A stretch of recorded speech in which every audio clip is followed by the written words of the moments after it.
कहानी शुरू करने से पहले चैनल को सब्सक्राइब कर लें और साथ में मौजूद घंटी के बटन को दबा लें ताकि हर कहानी सबसे पहले आप तक पहुंच सके। ये उन दिनों की बात है जब मेरी बेगम की तबीयत बहुत ख़राब थी। मुझे कुछ दिन कबल अपनी बेगम को अस्पताल दाखिल करवाना पड़ा। मेरी बड़ी साली और उसकी छोटी बेटी किरण अस्पताल में मेरी बेगम का पता करने के लिए आई। मेरी साली मुझसे काफ़ी बड़ी है। उनकी बड़ी बेटी किरण की उम्र की भी 18 साल है, जो कि कॉलेज में पढ़ती है। हमारा आपस में आना जाना होने की वजह से किरण और मेरे दरमियान काफ़ी बेतकल्फ़ी थी। उस दिन मेरी साली और किरण तकरीबन दोपहर के वक्त अस्पताल में आई।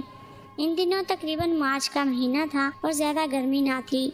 शाम के वक्त मेरी साली घर जाने लगी तो उसने खुद ही किरण को मेरे पास छोड़ दिया, पर मैंने उनसे कहा आपको इसको साथ ले जाएं, मगर वो इस बात पर जिद कर रही थी उसको अस्पताल में ही रख लो ताकि आपकी भी परेशानी कम हो जाए। मैंने किरण को रोक लिया और मेरी साली घर वापस चली गई। इसके बाद किरण मेरी बीवी के पास अंदर वार्ड में चली गई और मैं बाहर बैठ गया।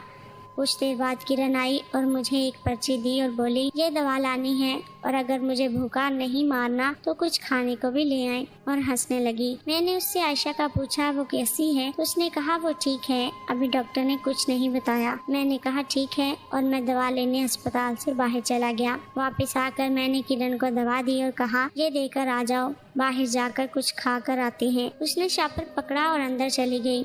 थोड़ी देर बाद किरण वापस आ गई और बोली मैं अपना मोबाइल आंटी को दे आई हूँ। फिर मैं और किरण अस्पताल से बाहर निकल गए और एक होटल पर खाना खाने लगे।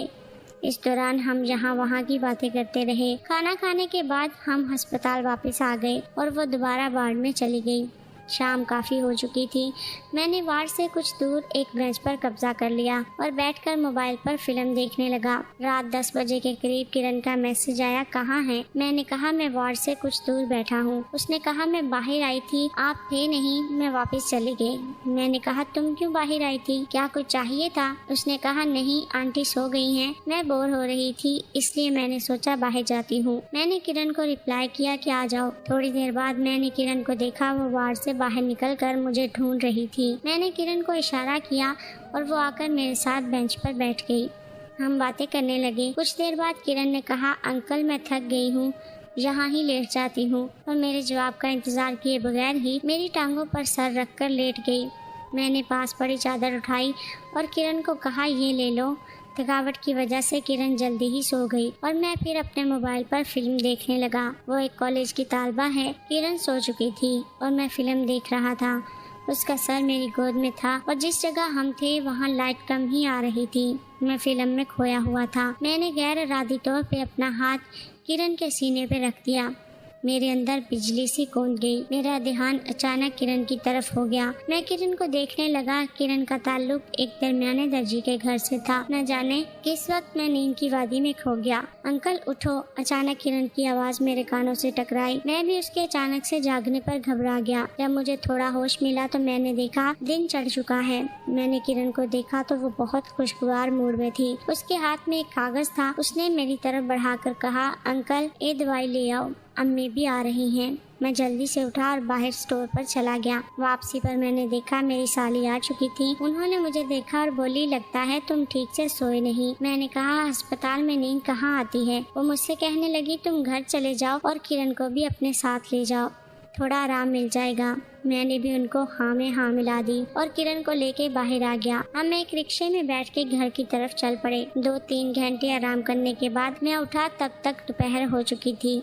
मैं खाना खा के वापस हॉस्पिटल आ गया। अब मेरी वाइफ की तबीयत काफ़ी बेहतर थी, मगर अभी भी उसको डिस्चार्ज करना मुश्किल नज़र आ रहा था। मैंने अपनी साली से कहा कि अब वो घर चली जाएं। इसने मना कर दिया। मैं मुलाकात के वक्त अपनी वाइफ के पास आकर बैठ गया। शाम हो चुकी थी, सूरज डूब चुका था। अचानक मैंने अपना मोबाइल देखा तो किरण की 3 कॉल्स आई हुई थी। मैंने फौरन उसे कॉल की, लेकिन उसने मेरी कॉल अटेंड नहीं की। तकरीबन 2 मिनट के बाद ही किरण और उसके साथ मेरी एक और साली और उसकी छोटी बहन निदा, जिसकी उम्र 14 साल थी, वार्ड में दाखिल हुई। मैं उनके हाथ में खाना था। वो सब बैठकर मेरी बेगम से बातें करने लगी और मैं बाहर आके बैठ गया। मुलाकात का वक्त ख़त्म हो चुका था और डॉक्टर के आने का वक्त था। सबको वार्ड से बाहर आना पड़ा। मैंने उनको कहा कि आप सब घर चली जाएं। किरण और निदा बाहर रिक्शा लेने चली गईं और मेरी बड़ी साली ने मुझसे कहा कि मैं किरण को अपने साथ रखूं। मैंने कहा नहीं बाजी आयशा, अब बेहतर है, लेकिन मेरी साली ने किरण को रोकने पर जोर दिया। मैंने भी ना नहीं की, कहीं इनका इरादा तब्दील न हो जाए। किरण और निदा अंदर आईं। किरण को मेरी साली ने कहा तुम आज रात अपनी आंटी के पास रुक जाओ। मैंने किरण को कहा किरण अगर आराम से रोक सको तो रात को भी तुम ठीक से सो नहीं सकी। किरण बोली नहीं अंकल, तुम फिक्र ना करो। सब चले गए और किरण अंदर वार्ड में चली गई। थोड़ी देर बाद किरण आई। उसने कहा डॉक्टर ने कुछ टेस्ट लिख कर दिए हैं, वो जमा करवाने हैं। मैं उसके साथ लेबोरेटरी चला गया। वहाँ बहुत रश था। मैंने किरण को कहा तुम पैसे जमा करवाओ, मैं टेस्ट वाली लाइन में लग जाता हूँ। किरण मेरी दाएं जानब लाइन में लग गई और मैं टेस्ट जमा करवाने लगा। अचानक मेरी कानों में आवाज आई, यार लड़की चेक कर, सब सूट वाली। मैंने पीछे देखा तो दो लड़के किरण को देखकर बातें कर रहे थे। मुझे उन पर थोड़ा गुस्सा आया, पर किरण वाकई बहुत अच्छी लग रही थी। फिर मेरी बारी आ गई और मैं जमा करवा के बाहर आ गया और कुछ देर बाद किरण भी आ गई और हम खाना खाने बाहर कैंटीन में चले गए। खाना खाने के बाद किरण वार्ड में चली गई और मैं फिर बाहर बैठ गया और कल वाली रात के बारे में सोचने लगा। मेरा ख्याल था किरण आज नहीं आएगी। रात के 11 बज चुके थे। मैं उसी बेंच पर बैठा था। अचानक मैंने किरण को अपनी जानिब आते देखा और उठने लगा। किरण ने दूर से ही हाथ के इशारे से मुझे बैठने के लिए कहा और खुद आकर मेरे पास बैठ गई। मैंने कहा क्या हुआ, सोई नहीं? नींद नहीं आई, आंटी सो गई है। फिर तुम भी सो जाती। अंकल कल की तरह सो जाऊंगी, तुम फिक्र ना करो। अंदर नींद नहीं आती। ठीक है, जैसे तुम्हारी मर्जी। मैंने एक चादर को अपनी गोद में रख लिया और किरण ने फिर मेरी गोद में अपना सर रख लिया और हम कुछ देर घर की बातें करते रहे। फिर वो सो गई। मैंने किरण को चादर देने के लिए हल्की सी आवाज दी, मगर वो नहीं बोली। मैं समझ गया वो सो चुकी है। मैंने दूसरी चादर से उसका कुछ हिस्सा ढांप दिया। पिछली रात काफी सर्दी हो गई थी। मैंने अपना हाथ अपनी टांगों में छुपाए, लेकिन नींद में मेरा हाथ किरण की शलवार में चला गया। अंकल अपना हाथ निकालो। मैंने खींचकर अपना हाथ बाहर निकाल लिया। मुझे बहुत शर्मिंदगी महसूस हो रही थी। किरण उठकर वार्ड में चली गई। मैं वहीं बेंच पर बैठ गया और फिर से सोने की कोशिश करने लगा, मगर अब मुझे नींद नहीं आ रही थी। मैंने उठकर हाथ मुंह धोया और उनके लिए नाश्ते का इंतजाम करने चला गया। नाश्ता लाकर मैंने किरण को मैसेज किया, आंटी को बाहर ले आओ। थोड़ी देर बाद वो दोनों बाहर आ गईं। हमने मिलकर नाश्ता किया। उस दौरान कोई खास बात नहीं हुई। फिर वो नाश्ता करके अंदर चली गई। मैं थोड़ा शर्मिंदा था। थोड़ी देर बाद किरण आई और बोली थोड़ी देर में आंटी को छुट्टी दे देंगे, अब वो ठीक है। मेरी तवज्जो इस खबर की बजाय किरण की तरफ थी। उसका लहजा नॉर्मल था। मैंने डरते डरते किरण को कहा, किरण आई एम सॉरी। किस बात की? वो अपने मखसूस लहजे में बोली, रात वाली बात की। किरण हल्का सा मुस्कुराई और बोली, मुझे आपकी परसों वाली हरकत का भी पता था। किरण का जवाब मेरे लिए हैरत था। वो हल्का सा मुस्कुराई और अंदर चली गई। अब मैं काफी रिलैक्स था। दोपहर तक छुट्टी के कोई आसार नजर नहीं आ रहे थे। मैंने किरण को बुलाकर कहा, तुम घर चली जाओ ताकि कपड़े बदल लो और आराम भी हो जाएगा। किरण ने मुझसे कहा, शायद शाम तक छुट्टी हो जाए तो एक ही बार घर जाएंगे। मैंने अम्मी को भी मना कर दिया है कि वो अस्पताल ना आए। मैं समझ चुका था किरण खुद ही नहीं जाना चाहती। मैं दिल ही दिल में खुश हो गया। शाम हो चुकी थी, मगर एक रिपोर्ट की वजह से अभी तक छुट्टी मिलना मुश्किल थी। हम खाने से फारिग हो चुके थे। आखिर डॉक्टर से मैंने खुद बात की। डॉक्टर ने मुझसे कहा, आपकी बेगम को सुबह छुट्टी मिलेगी, अब वो ठीक है। मैंने कहा ठीक है, जैसे आपको बेहतर लगे। मैं बाहर आके बैठ गया। किरण को मैंने बता दिया, आज की रात और रुकना पड़ेगा। रात हो चुकी थी, मगर अब एक और परेशानी का सामना हो गया था, जिससे मेरी उम्मीद पर पानी फिर गया। किस जगह हम दोनों बैठते थे वहाँ पहले ही से कोई औरत लेट चुकी थी। मैं पास में एक हाथ पर बैठ गया और दिल ही दिल में अपनी गलती को कोसने लगा। तमाम बेंच मिले जा चुके थे। इतने में किरण आई और मेरे साथ आकर बैठ गई और थोड़ा हंसी। मैं समझ गया वो क्यों हंस रही है, क्योंकि हमारा बेंच कोई और ले चुका था। मैंने किरण को कहा, तुम अंदर जाकर सो जाओ, मैं बैठकर रात गुजार लूंगा। वो कहने लगी, मुझे अंदर नींद नहीं आती, मैं भी बाहर ही बैठ जाती हूँ। मैंने कहा, चलो एक कप चाय का पी लेते हैं। और हम अस्पताल से बाहर एक होटल में आ गए, जहाँ मैंने 2 कप चाय का ऑर्डर किया। चाय पीने के बाद हम होटल से निकले तो एक लड़का दौड़ा दौड़ा हमारे पास आया और बोला, रूम सर, रूम सर। मैंने कहा, नहीं चाहिए यार। वो कहने लगा, सर रूम ले लें, 50% ऑफ है। अचानक मेरे दिमाग में ख्याल आया, क्यों ना रूम ले लें। मैंने किरण को पूछा, किरण रूम ले लें? किरण ने मेरी तरफ देखा, थोड़ा घबरा के बोली, देख लो अंकल। मैंने किरण का हाथ पकड़ा और हम होटल की तरफ चल पड़े। होटल पर जाकर उस लड़के ने कहा साहब को रूम चाहिए और खुद उसने होटल वाले से टिप ली और चला गया। होटल वाले ने मेरे साथ कोई इजाफी सवाल जवाब नहीं किया और जरूरी मालूमात लेने के बाद मुझे कहा 500 रुपए में 500 का नोट निकाल कर डेस्क पर रखा और उसने एक चाबी मुझे दी जिस पर 16 नंबर का लोगो था। उसने मुझे कहा ऊपर चले जाएं। तमाम रूम तकरीबन खाली थे, एक दो रूम में लाइट जल रही थी। हम 16 नंबर रूम में आ गए। मैं और किरण रूम में गए। ये एक छोटा सा मगर साफ सुथरा रूम था जिसमें एक सिंगल बेड, साथ में एक अलमारी और एक अटैच बाथ था। मैं बेड पर बैठ गया और किरण बाथरूम में फ्रेश होने चली गई। इतने में किरण भी बाथ से निकल कर आ गई और आकर मेरे साथ बैठ गई। मैं कमरे में कुछ देर खामोशी रही। किरण की 2 दिन की नींद थी, वो बिस्तर पर आते ही सो गई। मुझे भी पता ही न चला कब नींद आई। सुबह के 6 बज चुके थे। हम होटल छोड़कर अस्पताल गए। मेरी बेगम अभी तक सो रही थी। हम फिर बाहर आ गए और नाश्ता करने लगे। मैंने किरण को उसकी मर्जी का नाश्ता करवाया। फिर हमने सैंडविच लिए और अस्पताल आकर बेगम को नाश्ता करवाया। इसके बाद किरण वार्ड में ही रही और मैं बाहर आ गया। थोड़ी देर के बाद किरण का मैसेज आया कि टैक्सी का इंतजाम करें, आंटी को छुट्टी हो गई है। हम घर वापस आ गए। किरण भी हमारे साथ ही थी।